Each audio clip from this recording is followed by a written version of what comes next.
So the reading is Ruth chapter 3. Then Naomi, her mother-in-law, said to her, "My daughter, shall I not seek security for you, that it may be well with you?" Now Boaz, whose young women you were with, is he not our relative? In fact, he is winnowing barley tonight at the threshing floor. Therefore, wash yourself and anoint yourself, put on your best garment, and go down to the threshing floor. But do not make yourself known to the man until he has finished eating and drinking. Then it shall be, when he lies down, that you shall notice the place where he lies, and you shall go in, uncover his feet, and lie down, and he will tell you what you should do. And she said to her, "All that you say to me, I will do." So she went down to the threshing floor and did according to all that her mother-in-law instructed her. And after Boaz had eaten and drunk, and his heart was cheerful, he went to lie down at the end of the heap of grain. And she came softly, uncovered his feet, and lay down. Now it happened at midnight that the man was startled and turned himself, and there a woman was lying at his feet.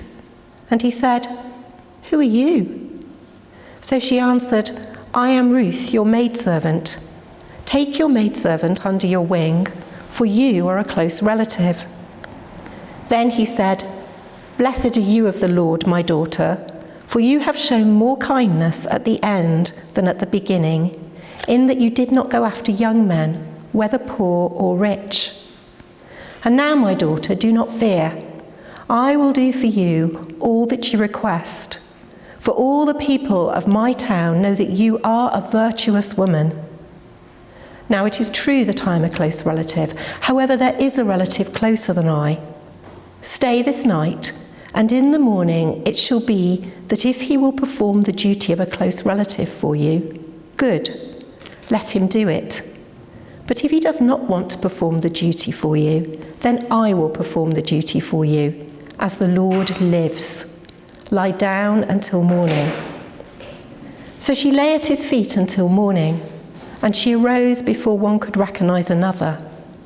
Then he said, "Do not let it be known that the woman came to the threshing floor." "Also," he said, "bring the shawl that is on you and hold it." And when she held it, he measured 6 ephahs of barley and laid it on her. Then she went into the city.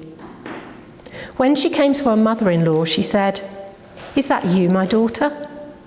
Then she told her all that the man had done for her. And she said, "These 6 ephahs of barley he gave me, for he said to me, 'Do not go empty-handed to your mother-in-law.'" Then she said, "Sit still, my daughter, until you know how the matter will turn out.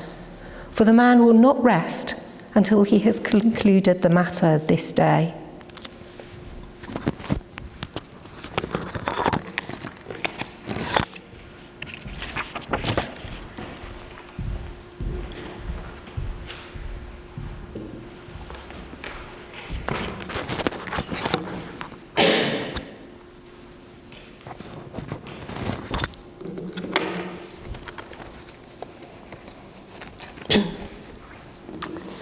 Okay, so we're going to be thinking about this chapter in Ruth, the 3rd chapter.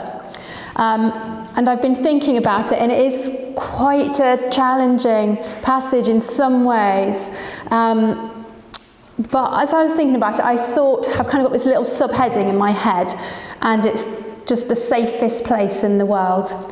And I can maybe we'll touch on that as we go. So we've already had Colin read Psalm 23.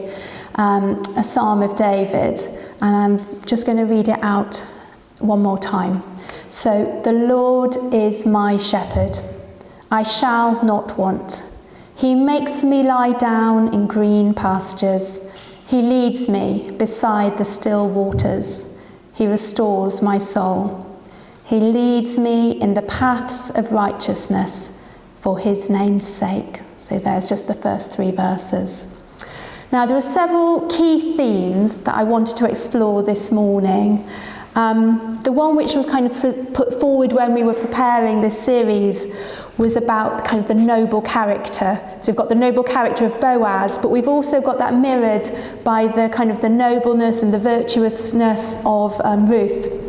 And we've got Naomi praising Boaz for his noble character, but also in this chapter, Boaz echoing that in his praise for Ruth. So there is this symmetry. And I know when Pete talked about this story last week, he talked about it being kind of a beautiful piece of writing. And although I probably only can touch on that a tiny bit because I don't understand the language well enough, there is this symmetry and these echoes throughout the passage which really are quite beautiful.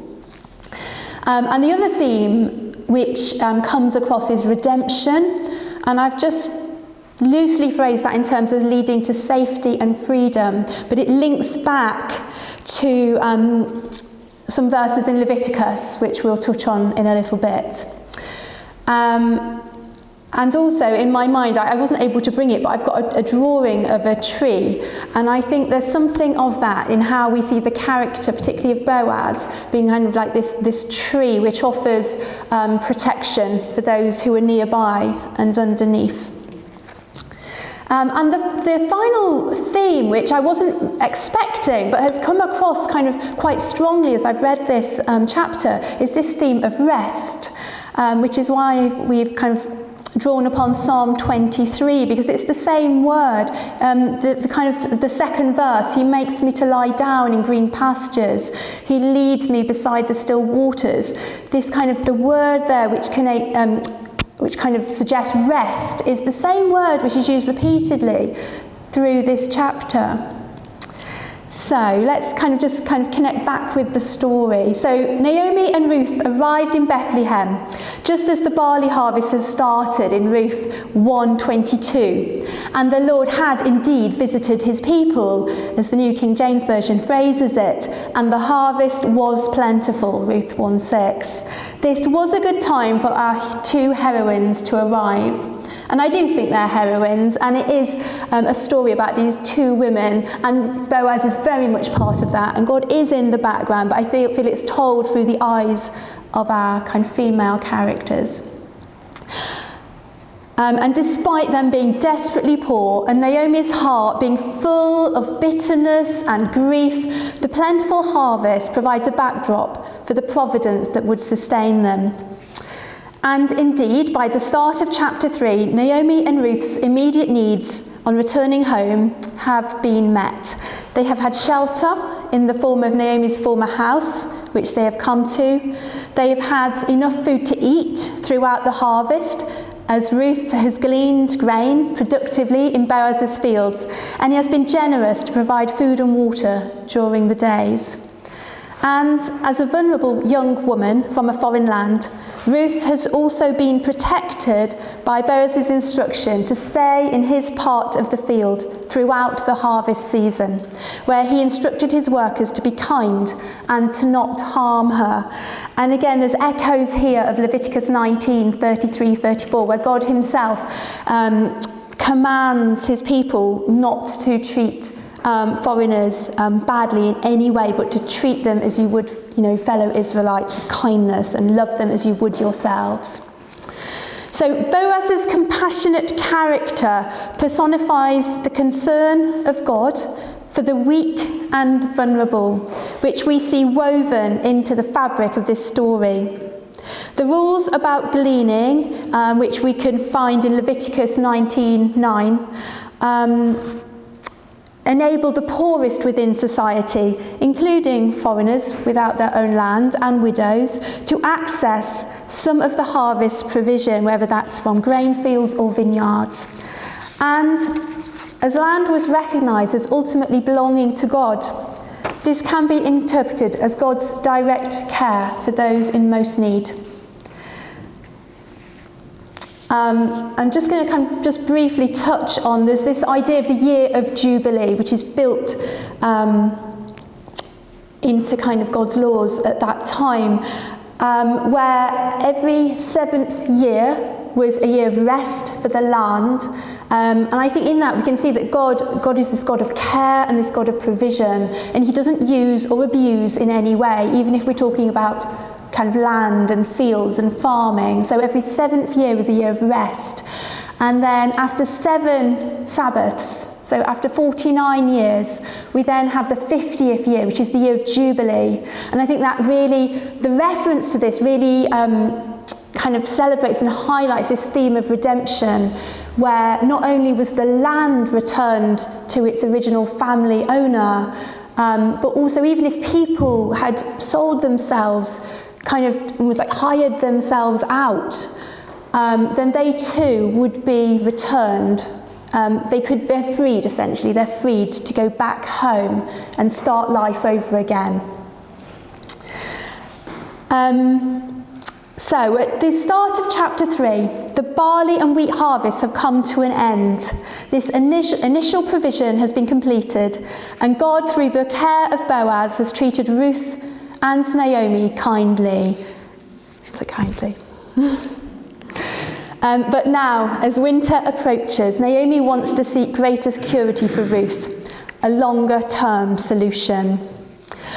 And I asked for Psalm 23 to be read because of this theme of Ruth, because Naomi comes back to it and refers to it. She had tried to dissuade both her daughters-in-law not to come to Bethlehem with her. She said, "You won't be able to find any rest." She'd already given up hope on herself finding any rest when she goes back.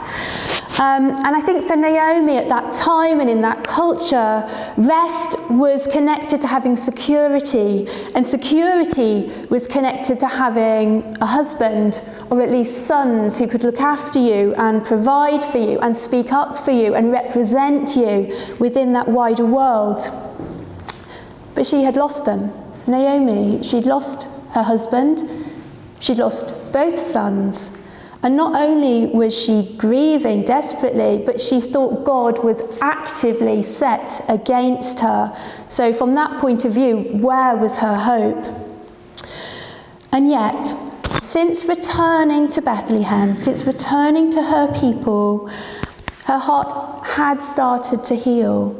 Because when confronted with the generosity and kindness of Boaz towards Ruth, and by extension towards her, she couldn't help but praise God and extend blessings out to Boaz. For Boaz represented the hope of redemption for her family. And with this recognition, she praises God, who she declares has not stopped showing his kindness to the living and the dead. And that was in Ruth 2:20. Or as the Message puts it, Naomi said to her daughter-in-law, "Why, God bless that man.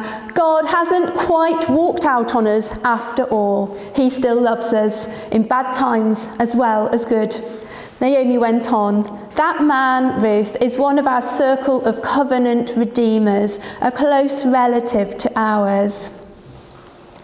And the reference to being a redeemer refers back to Leviticus 25, where a close family member could redeem or buy back land and even people when they have been sold, or more technically loaned, within this 50-year Jubilee framework.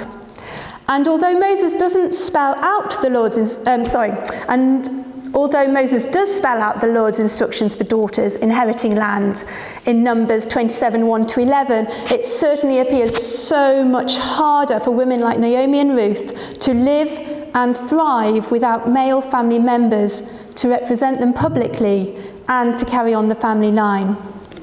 So, chapter 3 opens with Naomi's bold and daring plan to seek a husband for Ruth. And she certainly wastes no time. She knows where Boaz will be and instructs Ruth about what to do. It reads like a bride preparing for her wedding night, or maybe being the one making the proposal.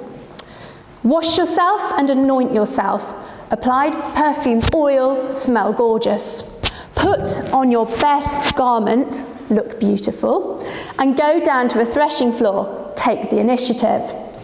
Wait for your moment. Be there, but don't let anyone else see you. Let the festivities happen and watch Boaz as he eats and drinks.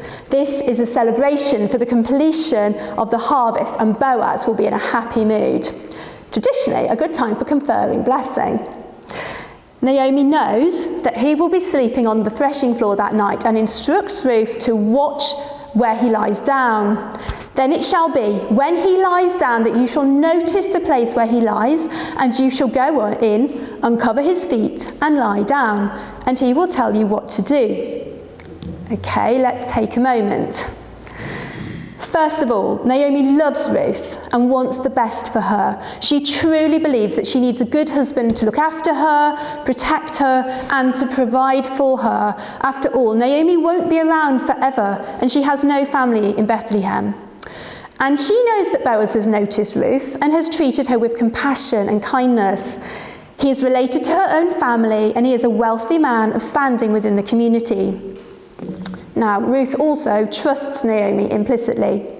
She also has seen and experienced the kindness of Boaz over the last 6 or so weeks throughout the harvest.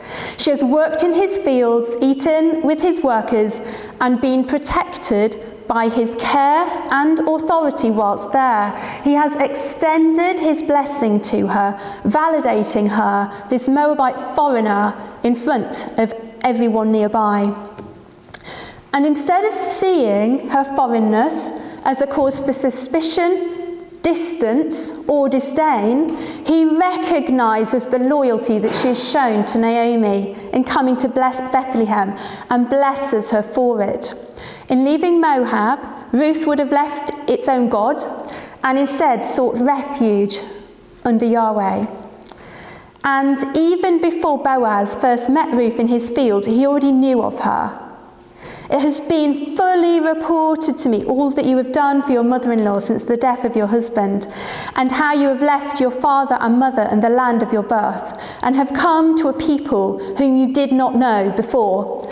The Lord repay your work, and a full reward be given you by the Lord God of Israel, under whose wings you have come for refuge. Just going to read that last little bit again. Under whose wings you have come for refuge. And that was Ruth 2, 11 to 12.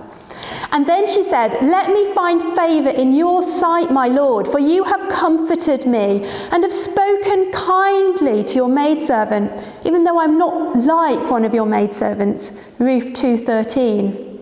Well, Ruth does find great favour in Boaz's sight, and the blessing that he declares as he recognises that it's God's wing that Ruth has come for refuge under is echoed so poetically in chapter 3, verse 9. Now, it happened at midnight that the man was startled and turned himself, and there was a woman. A woman was lying at his feet, and he said, who are you? So she answered, I am Ruth, your maidservant. Take your maidservant under your wing, for you are a close relative. And the word for wing could easily be translated as the corner of his garment, which is what the NIV uses. I am your servant Ruth, she said. Spread the corner of your garment over me, since you are a kinsman redeemer. And now the story of redemption unfolds a little further. Whereas Naomi was seeking rest for Ruth in the instructions that she gave Ruth in form of this maybe unconventional, but essentially a marriage proposal, an invitation to be proposed to, Ruth then extends what she's asking for and takes it this step further in that she's asking to include redemption for Naomi's family as well. Just got my eye on the time. Keep going, okay. Boaz responds with warmth and reassurance. The Lord bless you, my daughter, he replied. Your kindness is greater than that which you showed earlier. You have not run after younger men, whether rich or poor. And now, my daughter, don't be afraid. I will do for you all you ask. All my fellow townsmen know that you are a woman of noble character. Ruth 3, 10 to 11. Just the language here is so warm, it's so safe and so protective. There's no sense of threat or danger. He's kind of coming around Ruth with this kind of very warm, safe, reassuring language. And noble character, valour, strength, excellence, like the woman in Psalm 31. And the same declaration of praise that Naomi makes about Boaz. Again, beautiful symmetry as the story unfolds. And the word often translated as kindness in this passage is hesed, translated as loyalty in the New Revised Standard Version. And commentator McEwen refers to Ruth's grit and commitment in not giving up hope and in making the bold and difficult visit to the threshing floor. And the Message says, I do like how the Message phrases things. He said, "God bless you, my dear daughter. What a splendid expression of love. And when you could have had your pick of any of the young men around. And now, my dear daughter, don't you worry about a thing. I'll do all you could want or ask. Everybody in town knows what a courageous woman you are, a real prize. You're right. I am a close relative to you, but there is one even closer than I am. So stay the rest of the night. In the morning, if he wants to exercise his customary rights and responsibilities as the closest covenant redeemer, he'll have his chance. But if he isn't interested, as God lives, I'll do it. Now, go back to sleep until morning." So it would seem that Boaz fully understands the gesture as guided by Naomi and the request that Ruth herself has made. He invites Ruth to lodge here until morning. Lodge, it's an unusual choice of word in this context, but it avoids any ambiguity. It's kind of a very safe word he's chosen. Most likely, Ruth would have lain at Boaz's feet, just under the edge of his cover. And although that probably sounds really strange to us, it seems that in kind of small spaces where you might have had someone with with a servant staying with them, this is somehow how they would sleep. So that the master or the wealthier person would have their cover over them. But the servant might lie kind of almost a cross shape at their feet, so they still get to benefit from the warmth of their covering. So we'll pause there.